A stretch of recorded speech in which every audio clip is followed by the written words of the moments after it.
Welcome back to Operation Evil. I'm your host, Nyoka. I'm your co-host, Heather. And this is episode 151. What are you calling it? Poisoned by Faith. I love it. The case of Glenn Summerfield. Ooh, do you want to give any warnings to this episode? I do. I have a special kind of disclaimer for this one. So this episode... I know. All right. Sorry, go ahead. No, you're fine. So this episode contains discussions of crime, violence, and themes connected to Christian beliefs and practices. While the elements of faith are explored as a part of the story, the views presented are not intended to represent all Christians or endorse any one interpretation. We're going to approach this case with respect for both the victims and deeply personal people of faith, or the deeply personal nature of faith. Listener discretion is advised as always, because some content may be disturbing. Disturbing content always. Yes. So This case takes place in Scottsboro, Alabama. Alabama. Yeah. Right at the foothills of the Appalachian Mountains. Nice. Yes. So in the quiet little town of Scottsboro, Alabama, the church steeples rise above the tree lines. On Sundays, congregations gather with hymnals in hand.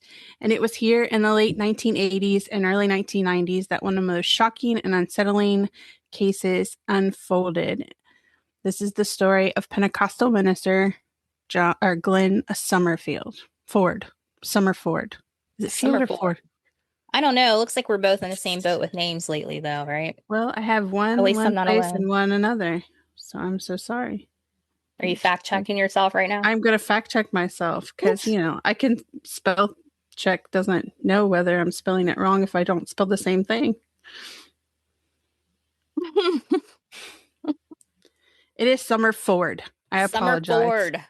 F-O-R-D, Ford, Summerford. Ford. All right. So this is just not a tale of crime. It's a story about beliefs and religion, power, trust, and of course, betrayal. So Glenn Summerford was a preacher in a small holiness Pentecostal congregation. He wasn't a television evangelist. He wasn't some megachurch pastor. He led the small rural congregation in Alabama. His services were emotional and intense. Worshippers, of course, sang loudly, prayed passionately, and when the Spirit moved, boxes containing venomous snakes were brought forward to the pulpit. Totally safe. Yeah. So this was a part of the religious tradition known for its fiery sermons, expressive worship, and in some congregations, the controversial practice of picking up and handling of serpents or snakes. They derive this practice from the literal interpretation of the Bible of the book of Mark, chapter 16, verses 18, where a part of it actually says, they shall take up serpents. So they take it very literally. And some Pentecostal churches incorporated these venomous snakes into their services to test the faith because this is what the word said. There's also some churches, and I've watched some documentaries where on this particular belief, where they also pick apart the middle part of Mark 6:18, which says, they shall drink and any deadly thing, and it shall not hurt them, where the members of the church would pick up cans or bottles of turpentine and drink it. No, this is wild. Yes. So this is a huge liability. Yeah, I don't know that they partook in the drinking of harmful things. I just know that I have watched some other documentaries on these snake handlers and the Appalachians and what have you. All right, so they believe that if you are truly consumed by the Holy Spirit, no harm can come upon you when you partake in these things. Now, just to advise, like I said before, not all holiness and Pentecostal churches are like this. But as a disclaimer, too, in Kentucky, it is not illegal to handle a serpent during your religious ceremony, but it is a finable offense. Didn't know that. Yeah, that's just your little fun fact. Yeah, your fun fact. All right, but Glenn embraced this tradition within his church, and to his congregation, he was a spiritual authority, of course. He was a man called by God. He was a shepherd, a man of conviction. And he wasn't seen as someone, or he was, sorry, seen as someone deeply devoted into the scripture and tradition. But behind closed doors, prosecutors later argued that there was a very different reality. In 1991, his second wife, there you go, his second wife, Like, how many wives did he have? just two, Darlene Summerford, accused him of a terrifying act. He attempted to murder her by forcing her head and hand into the box where they kept these venomous snakes. So, according to the testimony presented in court, Glenn allegedly pinned her down and attempted to make the snakes bite her. Oh my And gosh. ultimately, she was bitten twice. And these were, I believe, these were like rattlesnakes. I'm picturing, do you remember Fear Factory? Was it Fear Yes, Factory? fear factor or fear when you had to like Yeah, lay when there they with would all have like, to put their hands in something, they don't know what. Oh, yes, that's what I just pictured in my head. yes. The attack did not kill her, but it nearly did. She was very ill for quite some time. Darlene thankfully survived and she received medical treatment in time. And what followed was a criminal investigation that rocked the community of Scottsboro, Alabama, and drew national media attention. This image is also, or almost too shocking to process, right? A Pentecostal preacher using the very symbol of his faith, the serpent, as a weapon against his own wife. So ultimately, Glenn Summerford was arrested. And of course, this shocked the town. This was like, the biggest news since sliced bread down there. And nobody could believe it. Everybody was still defending him, that he was such this great man, and, on and on and on. So, of course, in small towns, this news was spreading quickly. And the people, again, they couldn't believe these unthinkable allegations. No way their pastor, this man of God, was, somebody who was violent or any kind of abuser at all. No, he's looked at like this trustworthy Right. He was kind, leader. yes. All right. In 1992, he stood trial in Alabama. Prosecutors portrayed him as controlling and abusive husband who used religion as both a shield and a sword. They argued that he had grown increasingly erratic and violent. Hmm. The legal focus was on attempted murder. Religion hovered over the courtroom like a silent witness. Da, da, da. So was Mm-mm-mm. this, there's questions that, was this an isolated act of domestic violence? Had he done other things before? And this was just like, one of his breaking moments or did this culture of extreme religious practice contribute in some way? So, critics, of course, of snake handling argued that the ritual itself normalized dangerous behavior and blurred the boundary between faith and recklessness. You think? Yeah, just a Support, little. just a little. Go on over there now. I could get my snake and just waller it Put your around. hand in there. Because I don't know if you've ever, and there is a documentary on this. I forgot what it's called. Something Alabama. I don't know if you've ever watched any of these things or have heard ever about any of these things, but when they, and I wish this was episode that you could see me, but when they do pick up the serpent and they're filled with the Holy Spirit, they do not just stand there and hold the snake. Some of them would just hold it one handed, and they're like dancing around and gyrating around and, moving about the church. Some are running, it's not just, I'm standing here holding the snake. Look at me. It's very active when they're doing this, very active.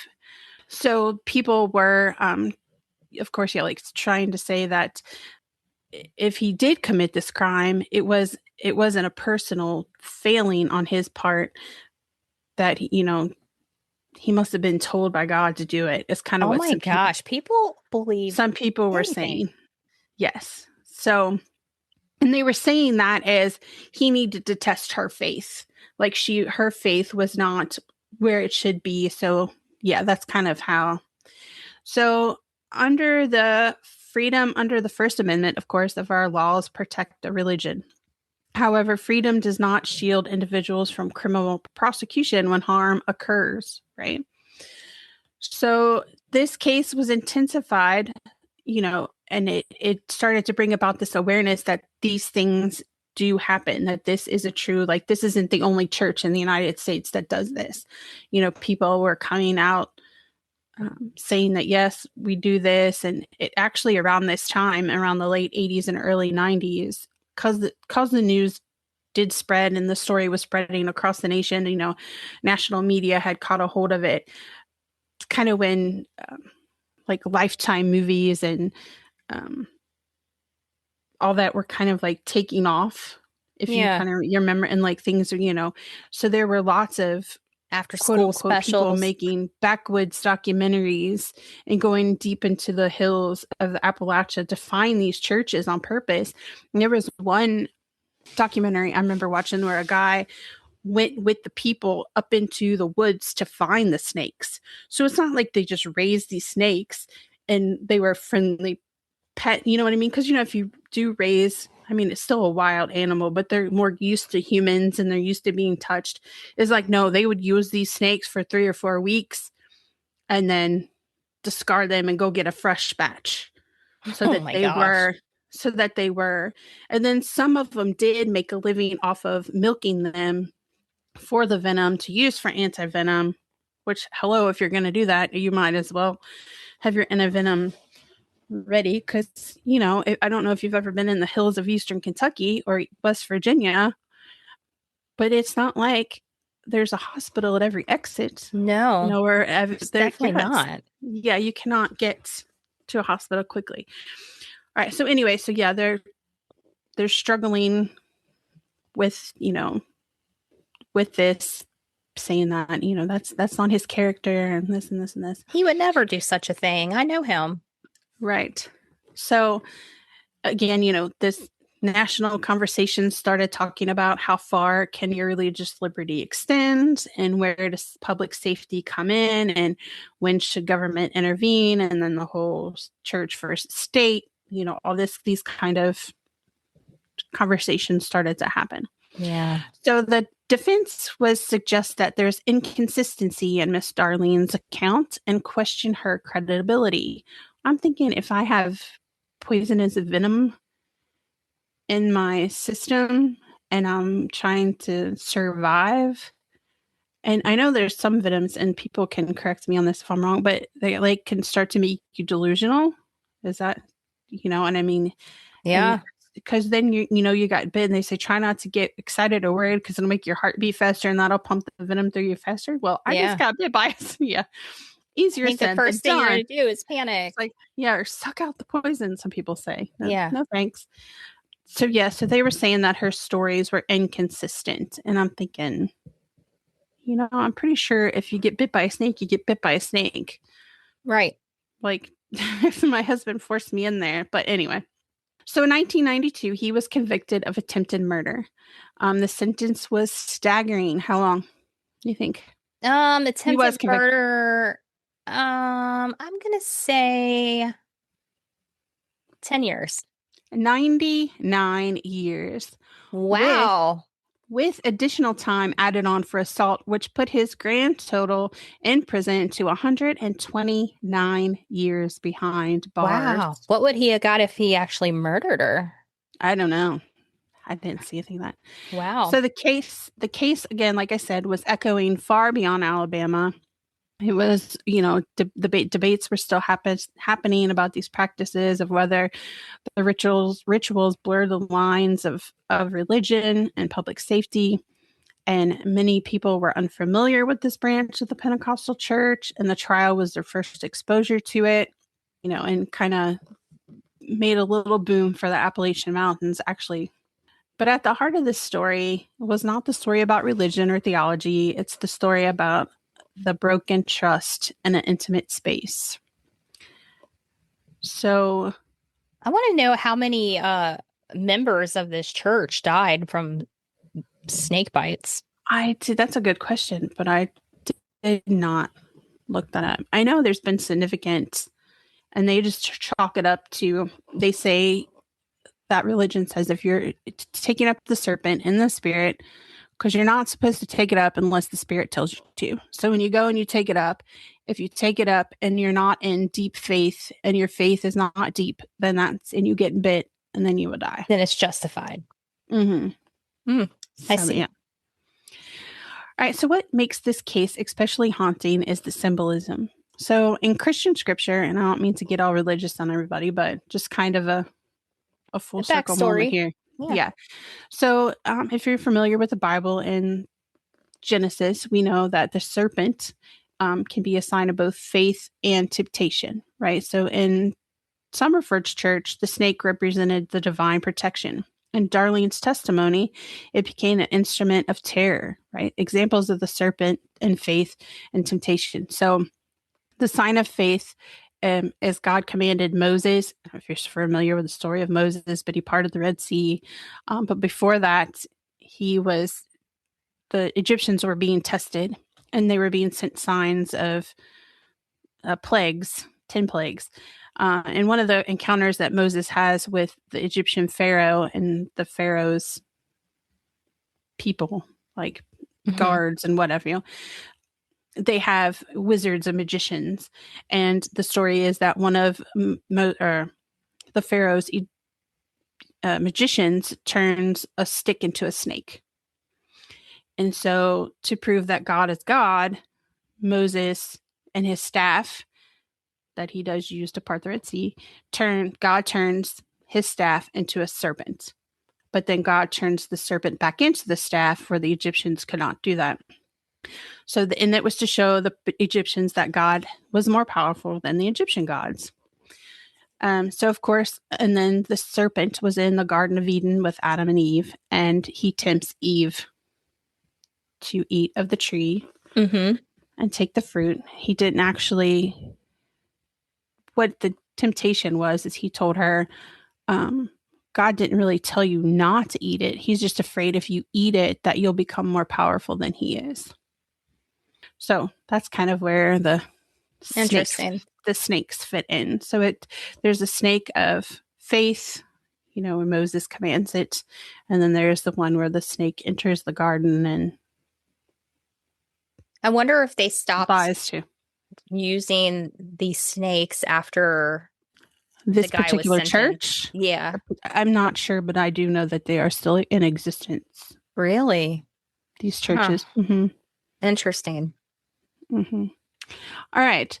So there was also the question of power, how spiritual authority can become intertwined with personal control.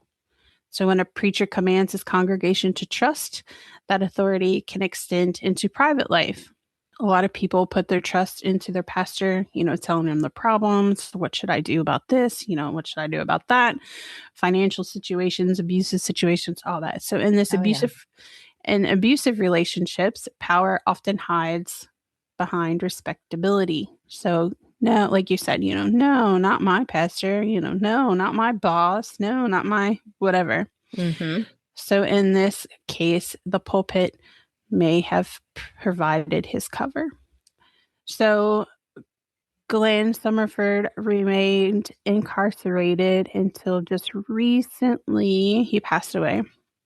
And once a charismatic preacher serving a sentence ensured that he would likely never be released because, 99 years plus whatever for 129. Yeah.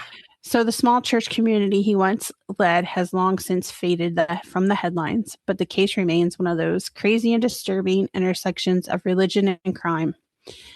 And reflecting on the story, I personally was left with some questions. So when does this devotion become extremism, right? Yeah. Because, I'll just put it out there. I attend a Pentecostal church. We do not handle snakes. Well, you're missing out, apparently. I would probably walk back out the door. But yeah, no, I'm just saying that's kind of why I made this disclaimer at the beginning. Yeah. Because and if you do, that's fine. Send me a message on the Facebook page and I would love to talk to you about that. Mm-hmm. Yeah. So, and how can communities protect themselves when we entrust ourselves to someone who betrays our trust? So this kind of goes with the episode you recorded about, the daughter who just went to live with her father for 2 days and he totally betrayed her trust. Yes. So, it's like, and that kind of goes with the family is looking for justice. So how can we, that's kind of one of those things. It's like when your trust is betrayed, it intensifies the crime of that person, I think. Agreed. And that family. All right. So, yeah. So in Scottsboro, Alabama, life has continued. Churches still gather, faith still remains strong, but the name Glen Summerford lingers as a cautionary tale, a reminder that authority, when unchecked, can become dangerous, and that even in the most devout settings, darkness can take root. Oh, yeah. Mm-hmm. I wonder if his wife So, left him after he was convicted. I think she did get a divorce. I think the divorce was she died. Hold on. So, in 2003, at age 58, Mr. Summerford tried to escape and did escape prison. He was on a work detail, but he was recaptured and then he was given an extra 30 years. So that put him up to like 160 years, 159 years. Wow. And May of 2025, so a year ago, his parole was denied. And then on December 6th, he passed away in prison. Wow. And I had sent you some pictures. He had, when he passed away, I found this very interesting. He had, I don't remember how many children, I think 4 they may have had. Because he did have a previous wife and they did interview her. But she said, she'd never been abused. He was never mean or, Yeah. she didn't have anything ill to say about him. And I forgot why they got divorced. I can't remember. But he had 36 grandchildren. Wow. 80 great grandchildren. Wow. And 4 great grandchildren. Dang. So That's on a big family. The documentary, is on HBO Max. It's called Alabama Snake. Ooh. I did not watch that because they don't have HBO. Oh, you need some HBO. I know. Then I would never. I mean, Get things done. Right. I need to exercise. You're crazy. That was good. That was really good. That's about all. I never heard of it. Well, yeah. Just remember, if you can't get enough of Operation Evil, consider supporting the podcast by joining Patreon or Operation Evil Plus on Buzzsprout. When you join, you will have access to exclusive bonus episodes, which we have well over 50 of those right now, ready for you to binge on. The links can always be found in the show notes. And if you can't join, that's okay. Consider supporting us by rating the show, telling a friend about the podcast, liking and sharing our Facebook page. Just any of those little things really help. And we appreciate each and every one of you. So we'll be back next time with a new episode. Goodbye. Bye. Thanks for listening.